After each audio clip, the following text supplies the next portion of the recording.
నాని ఒక audio లాంచ్‌లో promise చేస్తాడు. ఏంటంటే, ఇప్పటి నుంచి నా దగ్గర నుంచి వచ్చే ప్రతి మూవీ యూనిక్‌గా ఉంటుంది. ఏ మూవీ మిమ్మల్ని డిసప్పాయింట్ చేయదు అని నాని ఒక స్టేట్మెంట్ ఇచ్చాడు. అది కమర్షియల్‌గా హిట్ అవుతదా, ఫట్ అవుతదా అన్నది తర్వాత సంగతి. బట్ ఆ స్టేట్మెంట్ పాస్ చేసిన రోజు నుంచి ఈ రోజు వరకు నాని ఎప్పుడు డిసప్పాయింట్ చేయలేదు. 'జెర్సీ' ఒక సెపరేట్ జోనర్. 'అంటే సుందరానికి', 'శ్యామ్ సింగ్ రాయ్', 'దసరా', 'హాయ్ నాన్న', 'సరిపోదా శనివారం', ఇప్పుడు 'హిట్ 3'. ఒక క్యారెక్టర్‌కి ఇంకో క్యారెక్టర్‌కి అసలు సంబంధమే లేదు. అర్జున్ సర్కార్ ఏదైతే ఉన్నాడో భయ్య, కొన్ని సార్లు థియేటర్‌లో మనమే ఉలిక్కి పడతాం నాని పర్ఫార్మెన్స్‌కి, ఆ మాడ్యులేషన్స్‌కి, ఆ చేంజ్ ఓవర్స్‌కి. లాజిక్స్, కొన్ని డ్రాబ్యాక్స్, ఫ్లాస్ పక్కన పెడితే నాని మాత్రం మిమ్మల్ని డిసప్పాయింట్ చేయడు.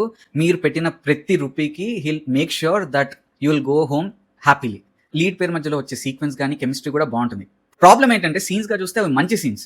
కానీ అర్జున్ సర్కార్ క్యారెక్టర్ బిల్డ్ అవుతుంటుంది. మూవీ సీరియస్ టోన్‌లో వెళ్తుంటుంది. కానీ మిడిల్‌లో వీళ్ళది ఏదైతే హీరో, హీరోయిన్ మధ్యలో సీన్స్ వస్తాయో అవి స్పీడ్ బ్రేకర్స్ లాగా అనిపిస్తాయి. అంటే పంటి కింద రాయిలాగా. మూవీలో ఇంకో బెస్ట్ పార్ట్ ఏంటంటే భయ్య, ఇంత సీరియస్ టోన్‌లో వెళ్తున్న మూవీలో సటిల్‌గా కామెడీ ఉంటది భయ్య. ఎస్పెషల్లీ సీన్స్ బిట్వీన్ సముద్రకని గారు అండ్ నాని గారు. ఇంకో major drawback of the movie వచ్చి వీక్ హార్ట్స్ ఎళ్ళకండి. ఫ్యామిలీస్ అందరికీ నచ్చకపోవచ్చు. ఎందుకంటే టూ మచ్ ఆఫ్ బ్లడ్ షెట్ ఉంది. టూ మచ్ ఆఫ్ వైలెన్స్ ఉంది. సో అందరికీ ఎక్కకపోవచ్చు.